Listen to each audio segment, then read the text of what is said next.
I'm a bad motherfucker. I'm Jimmy Dore. We got the world's premier impressionist on the phone, Mike MacRae, all the way from Austin. Hi, Mike MacRae. Oh, hey, Jimmy. How's it going, man? You sound a little bit like Jeff Bridges. Oh, yeah, you were talking earlier. You put me in that state of mind, man. Sort of a laid back, vibe. Hey, did you hear Jon Stewart is coming back to the Daily Show? Far out, man.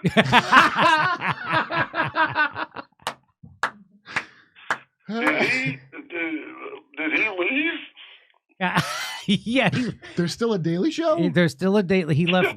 What year is this? Comedy Central exists? He left 9 years ago, and he handed the mantle over to a young man from outside the country with a perfectly round head. With a perfectly round head, who is that Charlie Brown kind of guy. Because nobody knows about the troubles of Americans like a foreigner. And I only listen to people with an accent not from my own country about my own country, unless it's Putin. Yeah. And now Jon Stewart's going to come back to host the shows just on Mondays for the election season because he really wants to let people know he doesn't like Trump. Oh, you think he's going to? Well, they should bring Craig Kilborn back on Wednesday. I liked him. He was a real, he was an asshole. But, in a fun way. In a very fun way. I enjoyed Craig Kilborn hosting that show. Yeah.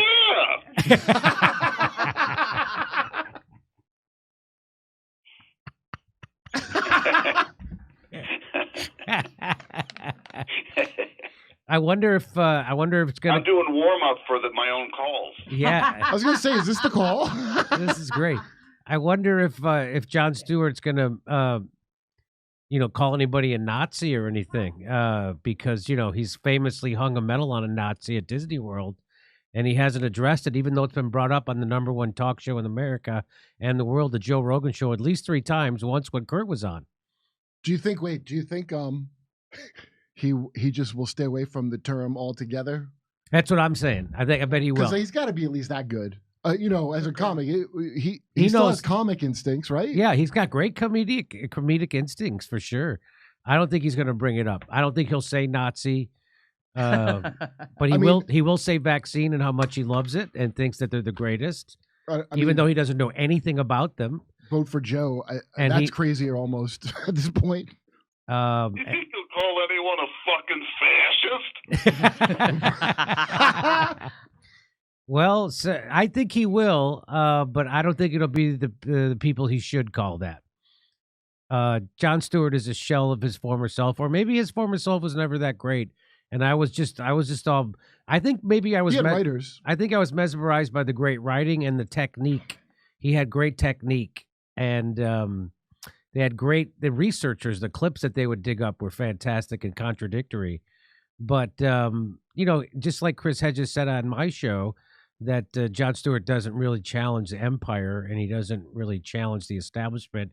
He is the establishment. And he's a real Bruce Springsteen, mediocre, lukewarm. Yeah, that's right. Applebee's fucking level guy. He is. Hey, will you just take it easy, man? Will you just take it easy? You think we're being too hard on him? Yeah.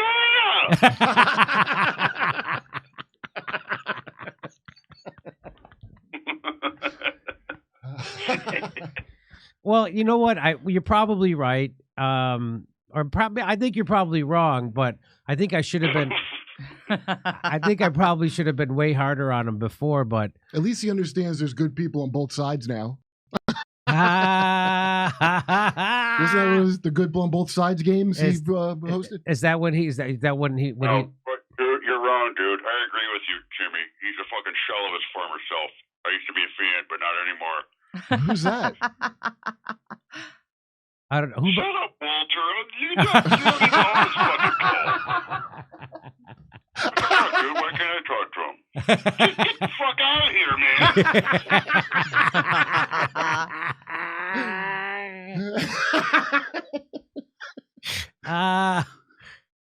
Yeah. So anyway, I'm gonna have fun ripping on Jon Stewart this whole year.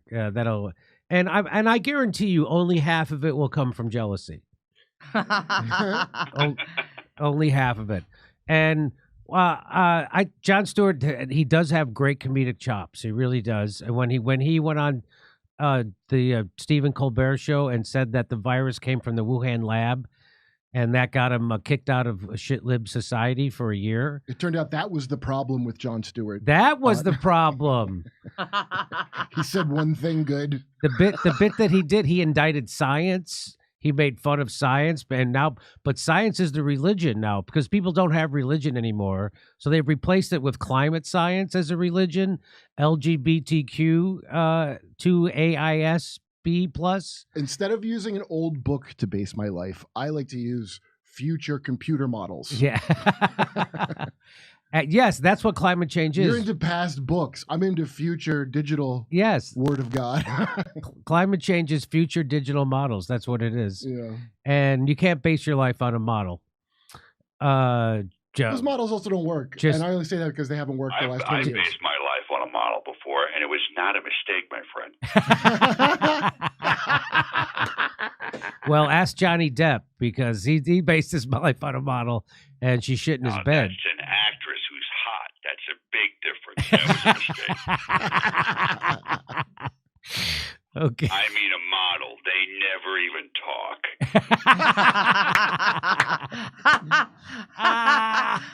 Actresses talk a little too much. No, models don't talk. He's right. That's why Leonardo doesn't. That's right. That's why they make great beards for That's Leo. why he's a smart kid. He's not a kid anymore. He's got crow's feet, for Christ's sake. Well, he'll always be the kid to us. And yeah, and they say he gets another 20-year-old girlfriend just to cover up something. I don't know what he's covering up, but that's what they say. And who cares if you're covering up, right? I'm all for it. Yeah, if a guy with that many younger than him girlfriends, but that's not that much institutional power. You don't think there'd be something against him by now, right? If he was laying a finger on none of them got a bad thing to say. I mean, they're models; they don't talk. George did say. So you're exactly, Kurt. You know the deal. So you're saying if he was full blown testosterone heterosexual, he would have had. Society will not allow you. He would have been crow's feet. That's when you better clean it up, pal. He would have been Russell Branded, is what you're saying? That's exactly what I'm saying. Russell Branded could have got more years probably than even Leo, but he was talking out of hand. Yeah. Oh, that's exactly what happened. Yeah. Well, it really went somewhere too. I guess that. Yeah. Oh, look at all those accusations. They actually landed up as nothing. Not one criminal charge, not even a civil suit. Nothing against Russell. Hasn't been brought up one more time. Once more. All they wanted to do was try to discredit him and get him demonetized on YouTube, and that worked. But now he's over at Rumble, and believe me, I bet he's doing just fine over at Rumble. Now they got Dave Portnoy is over at Rumble. Have you seen that? You know what I'm talking about? Dave Portnoy from Barstool Sports. I know him from One Bite Pizza Reviews. I know. I don't know anything about Barstool Sports. I stopped really following sports when I moved to Los Angeles 30 years ago. Yeah. But I love the One Bite Pizza Reviews. And DeSantis leaving only Nikki Haley to oppose former President Donald Trump. Analysts figured that New Hampshire was the best bet for Nikki Haley to best Trump. Were that option really ever on the table? This is all very fascinating. Oh, yeah, this is heady stuff, Jimmy. As expected, expectations fell short and Haley came in second, or in other words, last. She still gave what almost had a patina of a victory speech afterwards and vowed to remain in the race to the rumored annoyance of Donald Trump. And, Jimmy, the next primary is in a month from now in South Carolina, Nikki Haley's home state. However, early indications indicate that she lacks requisite support even there. She has a dearth of surrogates there. And as difficult to see a path forward for Ms. Haley with such a surrogate dearth. A poor showing in South Carolina may well be the death knell of the Haley campaign, Jimmy. Okay, David, thank you for your report. But are you basically saying that Trump is going to be the nominee? At the end of the day, and after all the wickets are counted, yeah. Okay, well, you know what? That is something that everybody already inherently knew. No one seriously considered the possibility that anyone other than Donald Trump was going to be the Republican nominee in 2024. Did you? Well, no. So...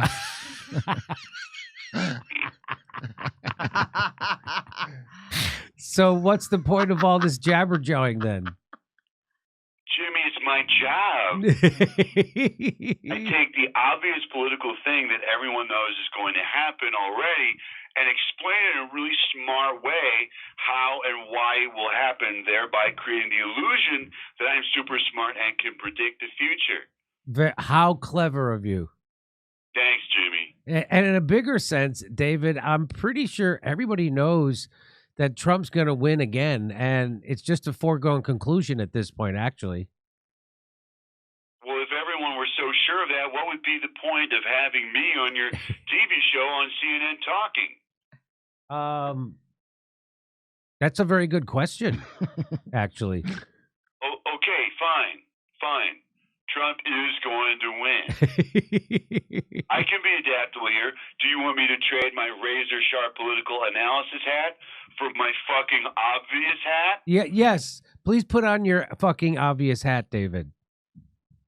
Okay, just a second. Hold on.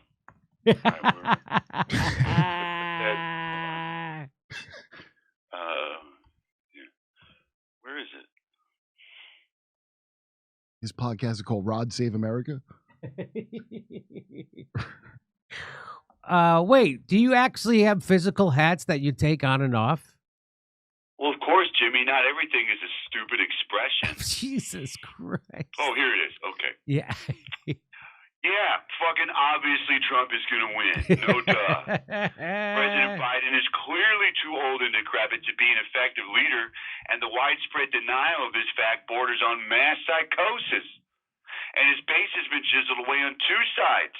Young people who see him as allowing the worst genocide in their lifetime to occur and will never forgive him. And middle-class moderate moms who've quietly drifted to the right because of an LGBTQ movement that to them no longer seems to be appealing to equal rights and human dignity, but rather the right for a small minority to be publicly hypersexual. But I can't go on CNN and say any of that fucking shit. Wow. Yeah, this is a pretty great hat, Jimmy.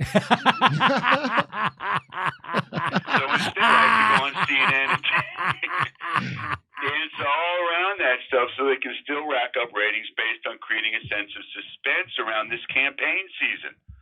Like, who knows what will happen? It's all a giant joke, Jimmy. You know what? I have to say I admire your candor here, David, and being creative enough to constantly justify your position when it is no longer needed. It's an impressive feat. Thank you, Jimmy. I appreciate that. And I am off tonight. No cable news geniusing for me. So I'm taking off my fucking obvious hat and putting on my Miller Time hat. It actually says Miller Time on it.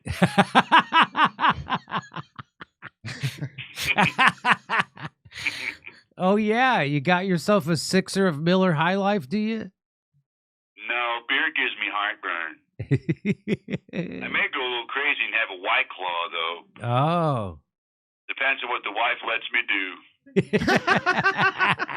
Anyway, I'll keep you up to date on all the ins and outs of the hidden, mysterious world of politics that only I understand. Or you can listen to my podcast on CNN.com where I dish on the politically undishable. Okay, thanks, David. Gotta go, pal. That was great. David Axelrod, thank you so much. He's a sharp guy. He is a sharp guy. That was great. The fact that I wish David Axelrod was actually more popular. So does David Axelrod. So does David Axelrod, huh? I'd rather listen to Prince Harry and Meghan's podcast. No kidding. Or an Obama podcast. We do deep cuts here sometimes. All right. Hey, this is Jimmy. Who's this? Jimmy. This is actor, director, producer, podcaster, husband, father, brother, and now twice indicted felon, Alec Baldwin. Oh, friend of the show, Alec Baldwin. How you doing? I have seen better days, if I'm being completely forthright. Yeah. Forthrightness is part of my Hibernian nature. Same here, pal. Naturally. Jimmy Dore, I've called into your program many, many times now, and I've avoided talking about my legal woes directly, to the point where it may have appeared to be a running gag of some sort.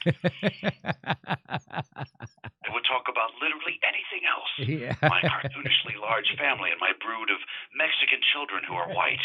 My clumsy attempts at virtue signaling. My harebrained schemes to win acceptance. That's right. But no more, Jimmy. They charged me with murder, dropped the charges, and have now charged me again. Yeah, it looks like there's nowhere to run now, huh, Alec? It would appear so. But appearances can be deceiving. Oh yeah? How so? You killed a woman. Did I, though? Yes. I submit no. Jimmy. There is no dispute that I did indeed fire the gun that killed that poor woman. Nobody claims otherwise. But I ask you, do you genuinely think that I was aware that there was a live round in the chamber? No, I don't think that, but you were responsible. The responsibility to properly load the gun was the job of the armorer. It is the armorer's one and only job. Jimmy, have you ever hired an armorer for something?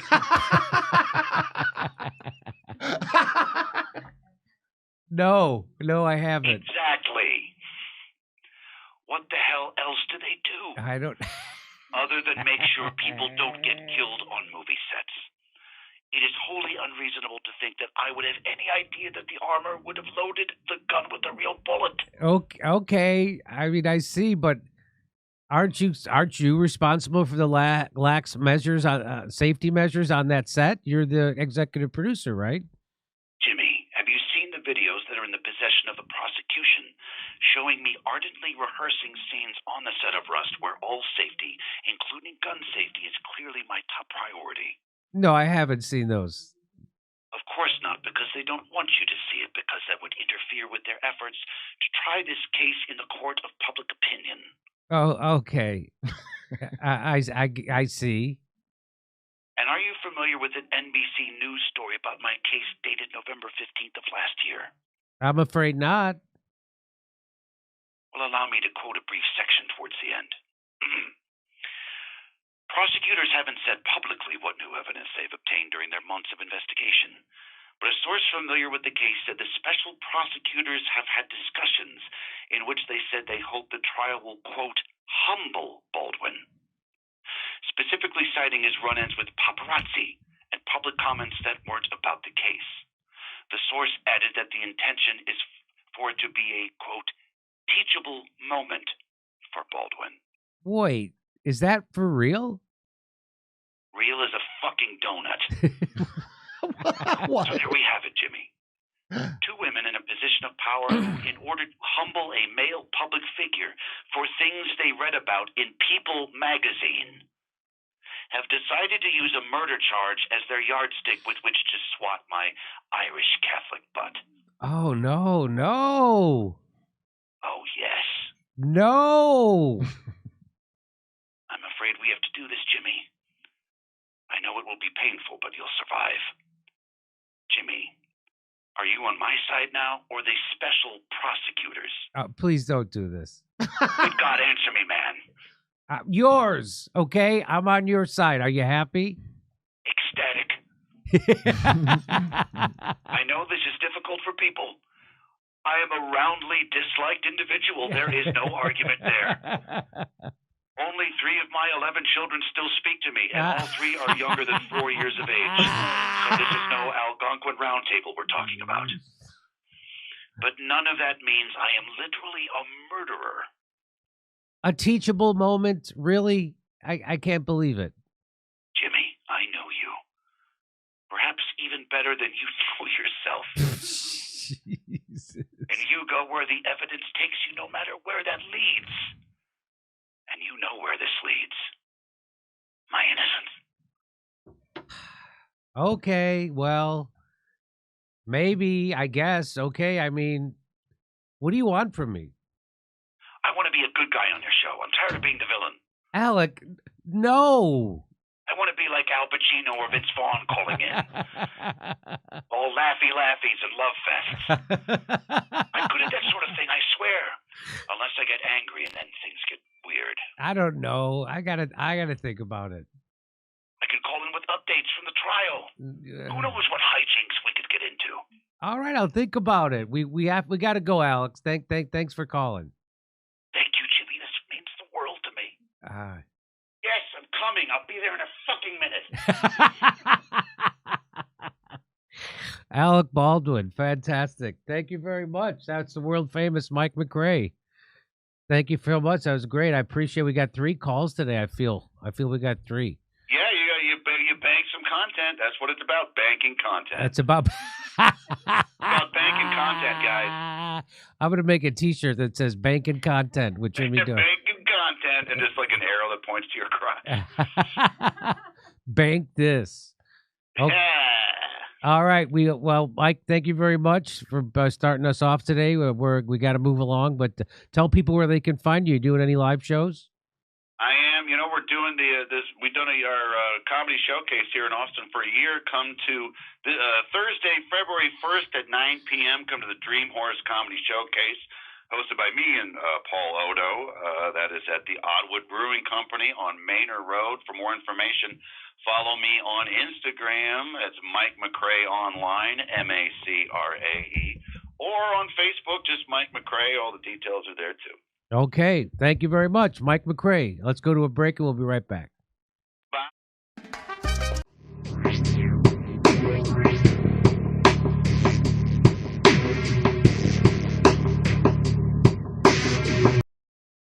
Things people love about you is they believe you tell it like it is. Says it like it is.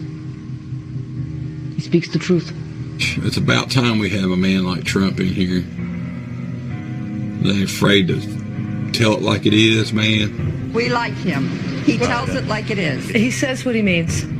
I honestly believe he's telling the truth.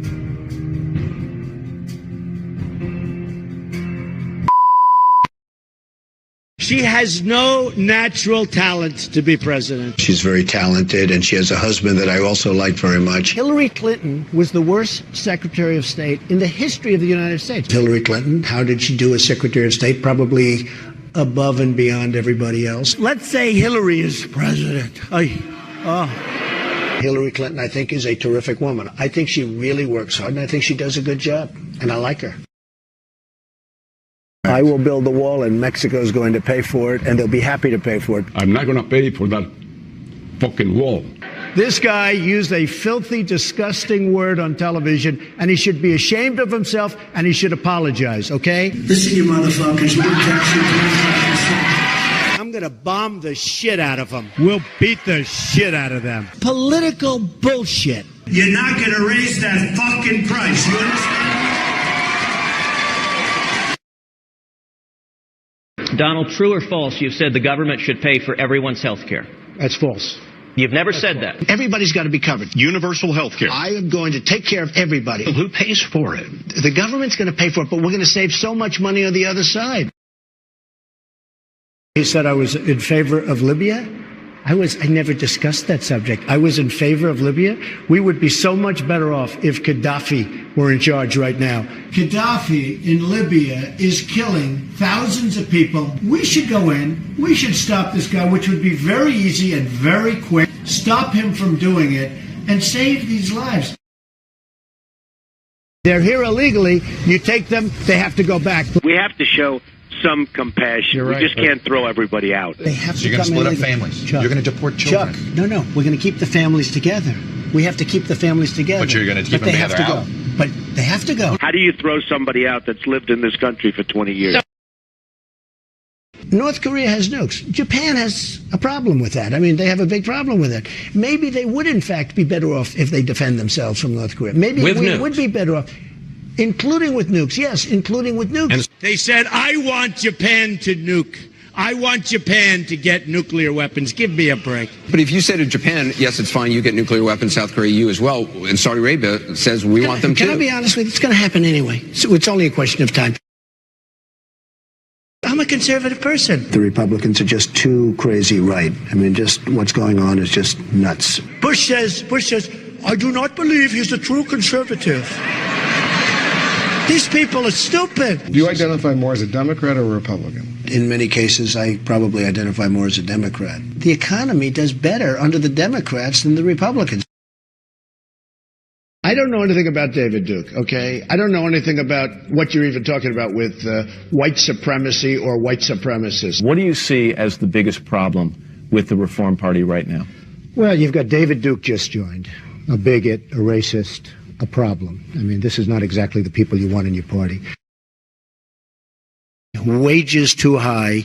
We're not going to be able to compete against the world. I hate to say it, but we have to leave it the way it is. I don't know how people make it on $7.25 an hour. I would like to see an increase of some magnitude. Do you believe voters have a right to see your tax returns before they make a final decision?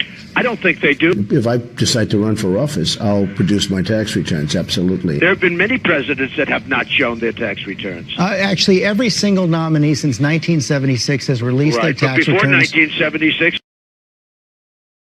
Nobody was worse to women or abused women more than Bill Clinton. Look at the trouble Bill Clinton got into with something that was totally unimportant. She's married to a man who got impeached. They tried to impeach him, which was nonsense. He was impeached for lying.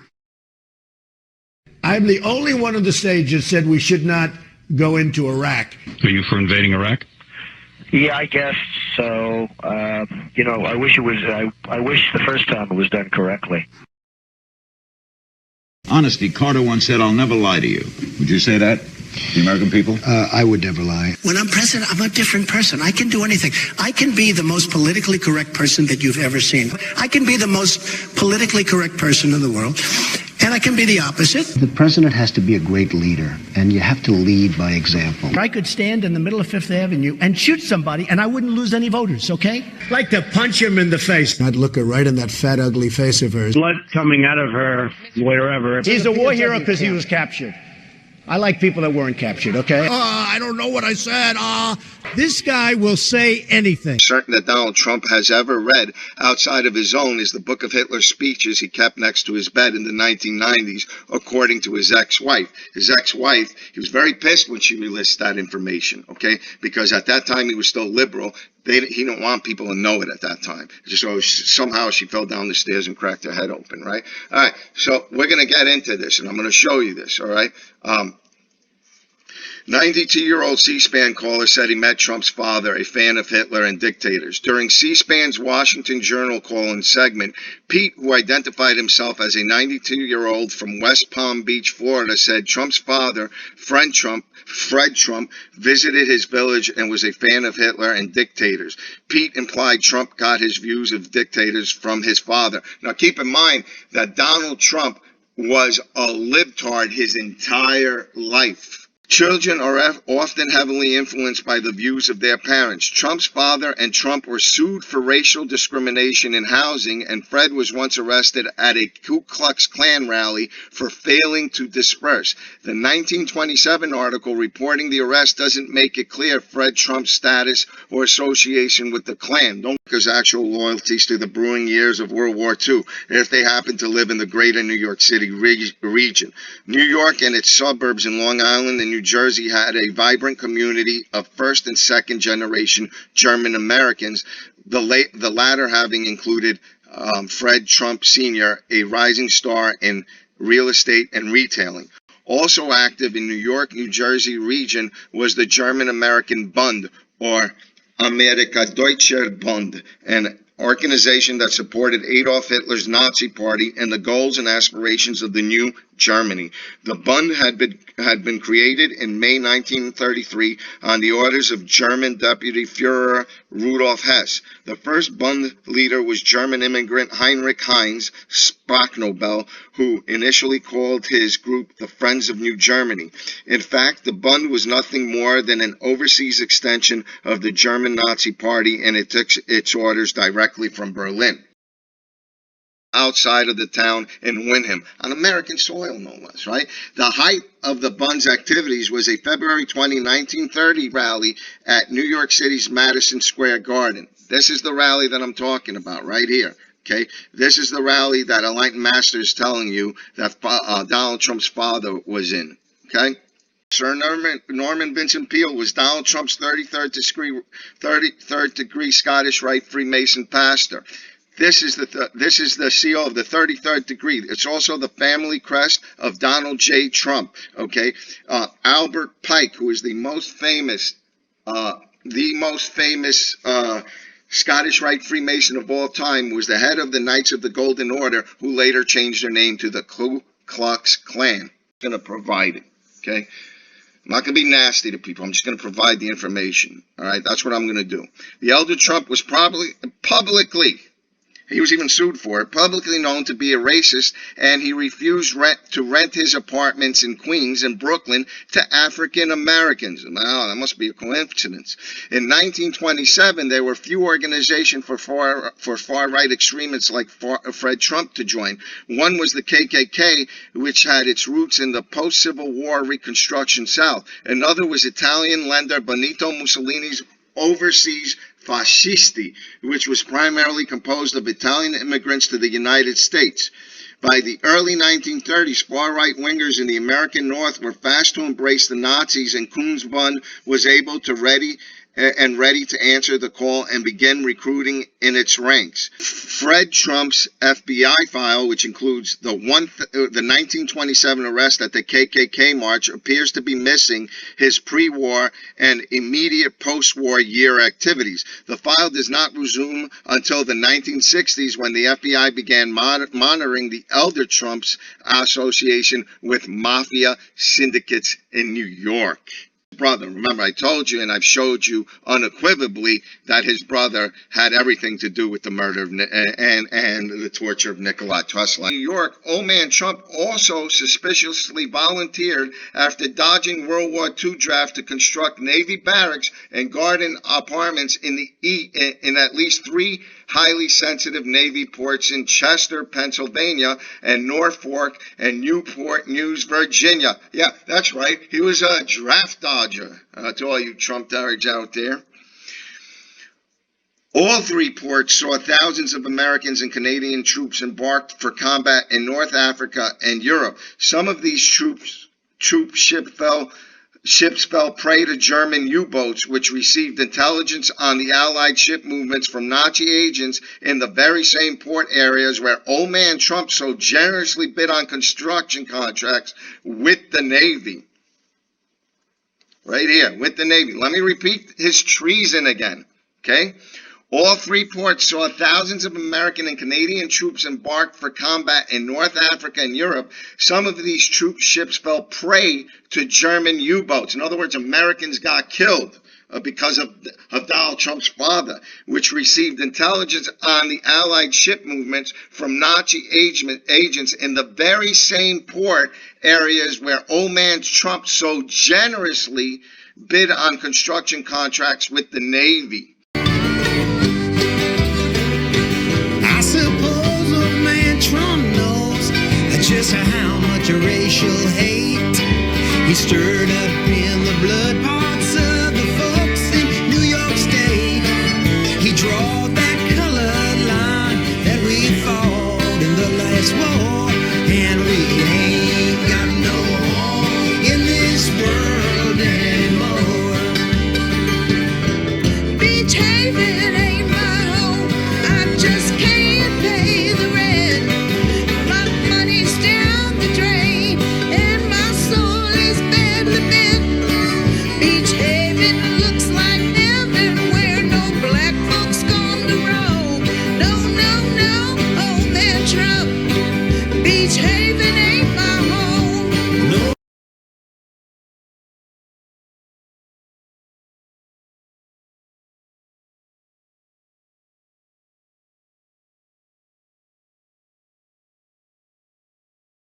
Hey, thanks for checking out our YouTube channel. Subscribe by clicking on that button down there for more AM Joy and the rest of MSNBC. And click on any of the videos right here to watch the latest interviews and highlights. And you can get more videos from MSNBC for free every day with our newsletter. Just visit